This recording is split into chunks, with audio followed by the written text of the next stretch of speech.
Bueno, empieza el miércoles. ¿Qué fechas tenemos que tener en cuenta, Pilar? Pues tenemos que tener en cuenta el inicio de campaña desde el 7 de abril al 30 de junio, ¿vale? En principio, si bien por medio hay una serie de fechas, pues para poder confeccionar con la campaña le llamamos la declaración de la renta por teléfono, que sería el 4 de mayo, y luego posteriormente la fecha para ya empezar a presentar declaraciones por teléfono.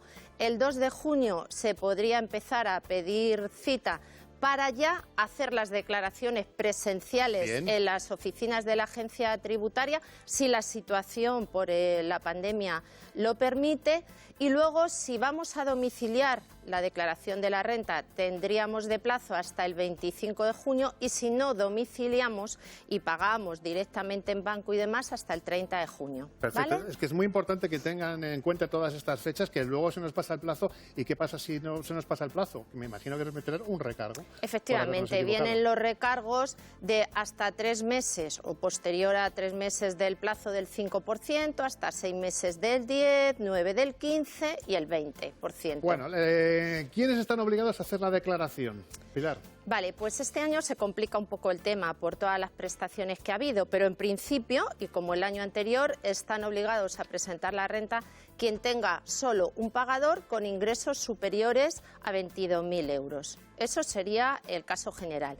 Y luego, si ha habido más de 2 pagadores, sería hasta 14.000 euros, pero del segundo y tercer pagador más de 1.500 euros. Eso te obligaría a hacer la declaración de la renta. Por tanto, si no me equivoco, si han tenido un segundo pagador, pero sus ingresos han sido inferiores a 1.500 euros, no tendríamos por qué hacer la declaración. No. Si cobramos menos de 14.000 euros. De 14, o sea, el conjunto en total menos de 14 y del segundo y tercero menos de 1.500, no. Bueno, la gran duda que nos ofrece la declaración del año 2020 es todos los trabajadores que han estado en ERTE. Presten mucha atención a lo que les tiene que contar Pilar. Vamos a ver, los trabajadores que han estado en ERTE, el SEPE se considera para todos los trabajadores un segundo pagador. Entonces, eso significa que las personas en ERTE, la mayoría, por no decir casi todas, van a estar obligadas a hacer declaración de la renta. Pero además, como el SEPE no ha retenido, implica que todas las personas con ERTE van a tener la obligación de pagar. Se estima en una media de alrededor de 1.000 euros, que es dinero para una persona que ha estado sin trabajo en ERTE durante el año 2020.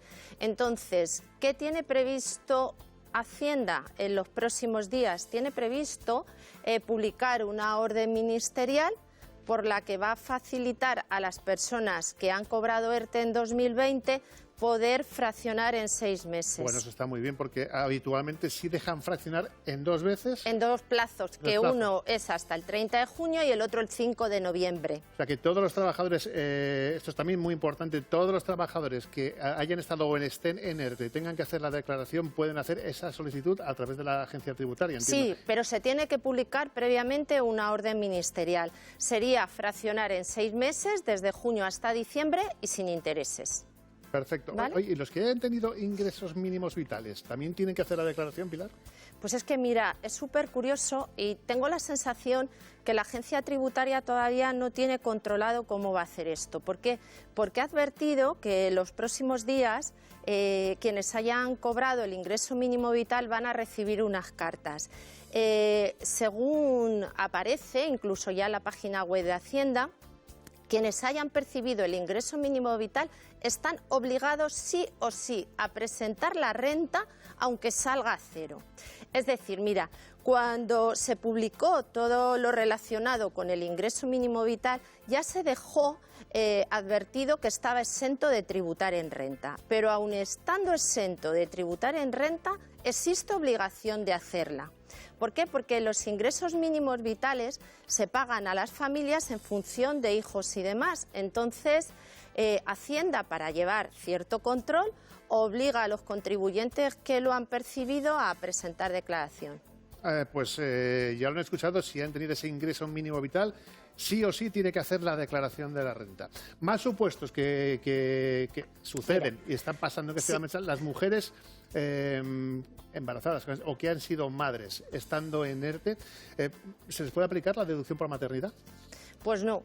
Las mujeres que durante el año 2020 hayan estado en ERTE y cobrando ERTE significa que no han estado ni trabajando ni cotizando, entonces incumplen uno de los requisitos para practicar la deducción por maternidad por hijos menores de 3 años. No van a poder practicar esa deducción. Parece un poco injusto a mí, ¿eh? Es injusto para la mujer porque todo ha venido fruto de la pandemia y nadie quería dejar de trabajar, o sea que es injusto para una mujer. Ahora vamos con los autónomos que, fíjense, también han percibido, muchos de ellos por cese de actividad, han percibido prestaciones y queremos saber cómo tienen que tributarlas, pero antes de ir a ello, ¿cómo se puede subsanar un error? Si hemos tenido un error en haciendo la declaración de la renta, ¿lo podemos subsanar? Sí. Todos los errores y sobre todo si tú presentas la declaración prontito, por así decirlo, ahora que se inicia la campaña el 7 de abril y presentas en los próximos días la declaración, pero imagínate, Alfonso, hasta el 30 de junio te das cuenta de algún error y demás, ¿qué es lo que pasa? Si es el error a favor nuestro, tú imagínate que hemos ingresado de más o hemos presentado la declaración y nos devuelven de menos, tendríamos que presentar un escrito solicitando la rectificación para que Hacienda lo ponga en marcha. Pero si nos hemos equivocado en contra de Hacienda, ¿qué es lo que tenemos que hacer? Presentar una declaración complementaria y hacer los ingresos correspondientes. Una pregunta, imagínate que por lo que sea Hacienda se equivoca, que no suele pasar y nos ingresan de más a lo que teníamos que haber recibido. Eso me imagino que también hay que comunicarlo. También hay que comunicarlo, evidentemente, porque si no luego cuando te lo reclamen, que se darán tarde o temprano cuenta, te van a exigir los intereses por el importe correspondiente. O sea que mejor comunicarlo. Pueden seguir llamando al 925 28 87 91. Nos ha llamado Juan de Illescas y nos dice que el año pasado él vendió una casa e inmediatamente ese dinero que percibió lo invirtió en otra vivienda, que si va a tener que pagar mucho Hacienda o eso está exento. Pues le tenemos que decir a Juan que puede aplicar la reinversión por vivienda habitual siempre que vendas una vivienda habitual y adquieras otra que va a ser también tu vivienda habitual. La ganancia por la venta de la primera vivienda, podemos aplicar a esa ganancia, le podemos aplicar la reinversión en vivienda habitual y dejarla exenta, ¿vale? Si no en todo, por la parte proporcional. Bueno, lo que te comentaba antes, ¿cómo tributan todos esos autónomos que por cese de actividad han recibido alguna prestación? ¿Cómo lo tienen que tributar? Lo tienen que tributar por ser una prestación del Estado como si fuese un desempleo, como rendimientos del trabajo. Lo tienen que tributar como rendimientos en el trabajo. Y una cosa, Alfonso, es muy importante, las personas que han estado cobrando ERTES, ha habido muchos errores en el cobro de los ERTES. Hay gente que ha cobrado de más y hay gente que ha cobrado de menos. Pero fíjate qué curioso y también un poco injusto, la gente que ha cobrado de más, si no lo soluciona el SEPE, que se están poniendo las pilas estos días para solucionarlo antes del 30 de junio, tendrán, la agencia tributaria de momento se ha pronunciado en el sentido de que tendrán que tributar por todo lo que hayan cobrado, aun siendo de más, pagar y luego cuando el SEPE lo regularice solicitar la devolución. Vale. O sea que va a ser un poco conflictivo.